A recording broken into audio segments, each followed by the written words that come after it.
What's up, Husker Nation? This is Ethan Weiss, and I am here to give you my thoughts and reactions to the volleyball, basketball, and soccer games that went on yesterday. And this will be my last show till after Thanksgiving break, so probably Sunday when I return and talk about Husker sports that happened during the Thanksgiving break. So, without further ado, do me a favor. If you like this show, please like it and please subscribe to help my cause.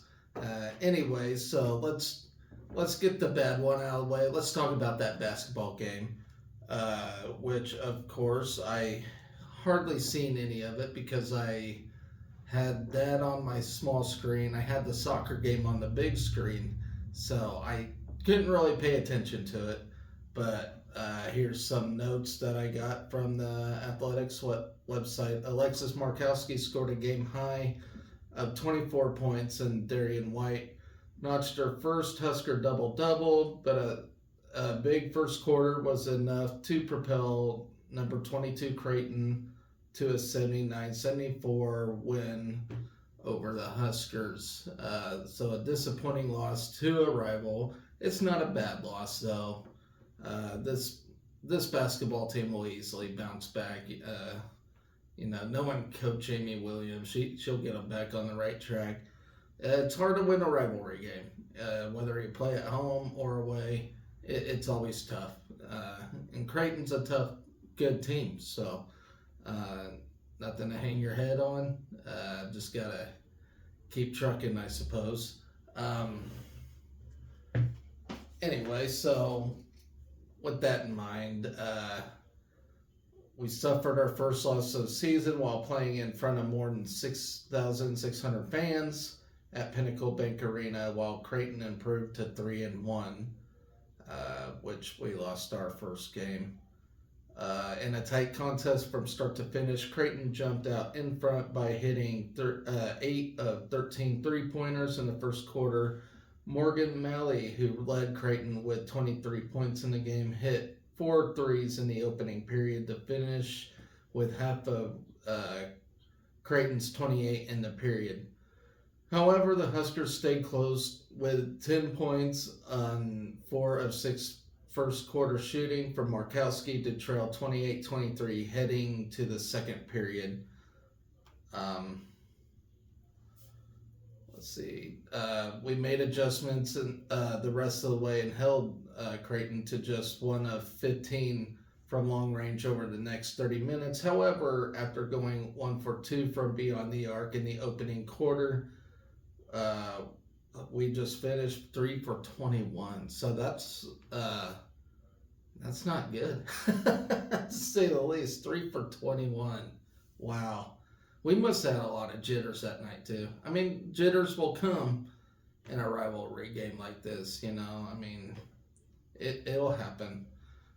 Creighton took a 47-40 lead to halftime, and the margin grew as large as 11 late in the third quarter before the Huskers rallied in the fourth. And we did. I kind of eyeballed that rally, and we were getting going. Just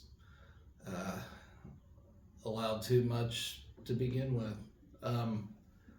White, who finished with 13 points and 10 rebounds, combined with Jazz Shelley for all 11 points and an 11 for Big Red Surge to cut Creighton's margin to 72-69 with 3:38 left. White was then fouled on a drive with 3:09 remaining, but missed both free throws. She got her own rebound on the second miss, but Nebraska was unable to turn the possession into points. Creighton made enough plays down the stretch to hold on for the victory. Emma Ronseek helped the Jays with 21 points, while Lauren Jensen put Creighton players in double figures with 14 points.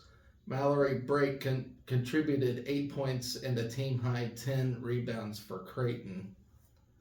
Then you had freshman Natalie Potts. She continued her strong play for Nebraska by finishing with 16 points on 6 of 9 shooting, while Shelley finished with 7 points all in the fourth quarter. Then Maddie Kroll pitched in 5 points while making her first regular season appearance of the season after missing the first 3 games with a foot injury. So it's great to see her back. For the game, we hit 44.8% of our shots on the floor and 19 of 28 free throws. So free throws is a issue. I mean, the floor is a bigger issue, it seems like. We also won the rebounding battle. We won that 41-37. Creighton took the edge in turnovers. So looks like we turned the ball over a lot in a well-played early season game. Creighton hit 28 of 66 shots, including 9 for 23 threes, while also sinking 14 of 16 free throws. And then so we will return to action on Thanksgiving Day when we play Lamar at the St. Pete Showcase. Tip-off with the Cardinals is set for 2:30 p.m. With free live audio on the Huskers radio network. And it'll also be on Flow Sports. I just recommend the radio. Flow Sports is expensive. I'm a subscriber, and some days I wonder why I am. But so anyway, so that disappointing loss to Creighton. Like I said, it really sucks to lose to Creighton, but that was the only downfall of Sunday. Not a big downfall, though. I mean, we lost one game to a great team, so still a lot of basketball season left for the ladies. But how about the men's side? I'm telling you guys, this great team beat Oregon State. That was awesome. Anyway, so they didn't play on Sunday, but let's talk about a championship we clinched last night against Iowa. We're now the outright Big Ten champions. So that gives us 2 Big Ten championships of the year, one in soccer and one in volleyball. So it's only the fall, and I'm predicting many more to come in other sports this year. So congratulations to volleyball. Let's talk about that game. So we clinched it, like I said, in front of a crowd of 4,535. We now move on 27-0 and 18-0 in the Big Ten. Let's see. This is our 35th all-time conference championship, so that's incredible. And let me stop right here.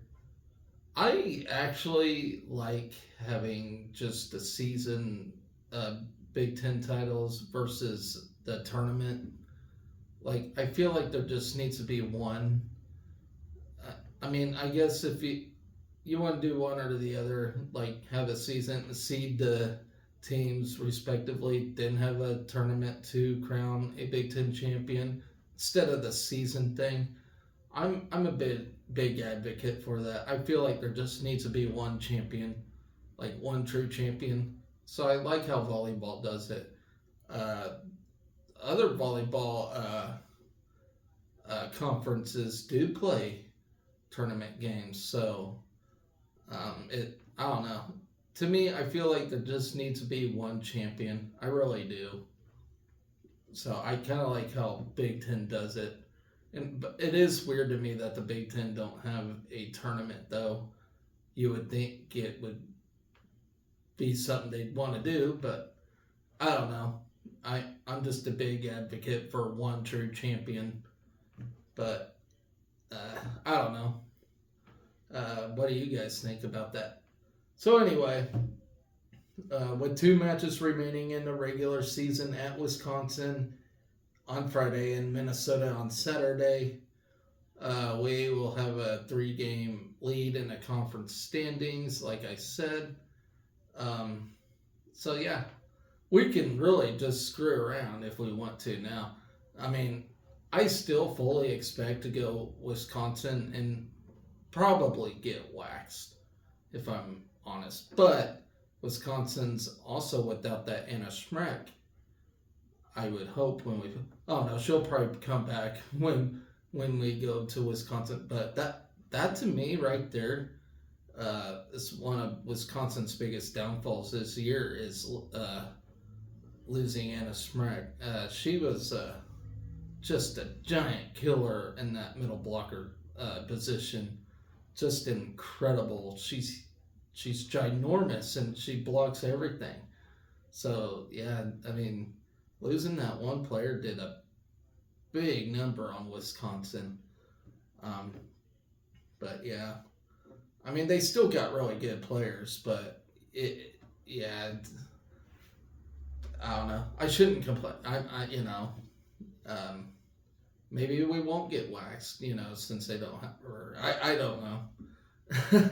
I'm just talking out of my ass if you haven't noticed. But so Merritt Beeson had a match high of 12 kills, and Becca Alec, Allie Batenhorst, and Harper Murray all had 9 kills. Alec hit 571 and added 3 blocks. Andy Jackson recorded 7 kills and 3 blocks. Lexi Rodriguez had 19 digs in the sweep. Murray and Bergen Riley each had 9. Laney Choboy and Beeson had 8 apiece, while Choboy led the Huskers with a pair of aces. Riley finished with 37 assists as the Huskers hit 233 with 46 kills. Iowa hit 121 with 30 kills. And as I mentioned, we play Wisconsin Friday and Minnesota on Saturday. So let's move on to the fun one. Winning Big Ten titles fun, but right now in the soccer side of things, we have made the Elite Eight. Absolutely just mopped the floor with UC Davis after they had 2 upsets in a row to play us. I mean, they knocked out the number 1 seeded team in UCLA. So incredible. We do got a tough test ahead of us on Friday at 4 o'clock as we play Stanford at Stanford. We were awfully close to being able to host a Elite Eight game, but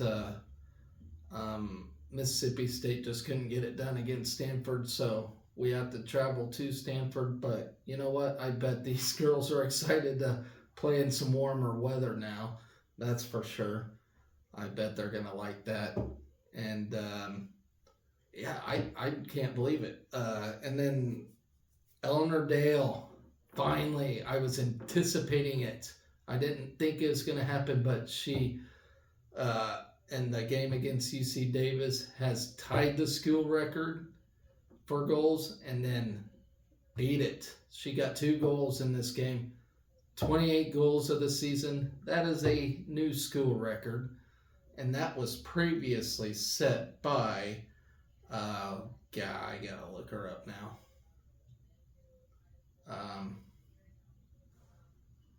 Let's see. I had it somewhere. Who was that set by? Anyways, I'll keep talking until I find it, but I can't believe she did it. It was incredible to see. I like watching somebody break a record or something that it just shows like all the joy, and it's incredible. Abby Schwartz opened the scoring with a goal in the 13:54 mark, off an assist from Gwen Lane. We made it 2-0 on Dale's first goal into the contest. Schwartz assisted Dale's goal, which tied the school record. But we weren't done, adding a goal with 4:41 remaining in the first half when Haley Peterson found the back of the net from an assist from Lauren Englum in her first goal of the season. So congratulations to her. She's been an outstanding player this year. Just couldn't get one back in net till now. Schwartz had a goal and an assist to pace the Husker offense, which outshot UC Irvine 25-11. Dale had 11 shots herself to match the Anteaters team total. In net, Sammy Howe had 7 saves, and CC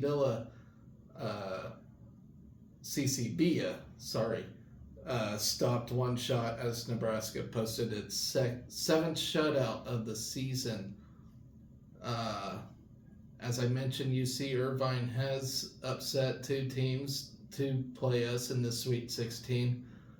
Now we're in the Big 8, or the Elite 8 for the 3rd time in school history, which is well done. And it's our 20th all-time tournament victory. So anytime we get in the tournament, we always make a run. It's not like we're one and done. Like, we always make a little run. So, I mean, it's just a matter of time. Sometime we'll get to that College Cup, which will be a tough task as we play Stanford on Friday, as I mentioned. The shutout was our first in the NCAA tournament since 2016 and was our 14th all-time shutout in 32 postseason matches. We've improved to 10-1-2 at Barbara Hibner Stadium this season, making the first time we have won 10 home matches in a season since 2001. We won our 17th match of the season, which is the most wins since 2013. Scored 11 goals in our first 3 NCAA tournament matches. The 11 goals are the most the Huskers have ever scored in a single NCAA tournament, eclipsing the previous record of 8 in both the 1998 and 2001 tournaments. Nebraska has won 2 of its 3 NCAA tournament matches by multiple goals, 5-2 over South Dakota State and 4-0 over UC Irvine. This marks only the 2nd time in the Huskers' 2013 all-time NCAA tournament matches that Nebraska has posted multiple victories in the NCAA tournament.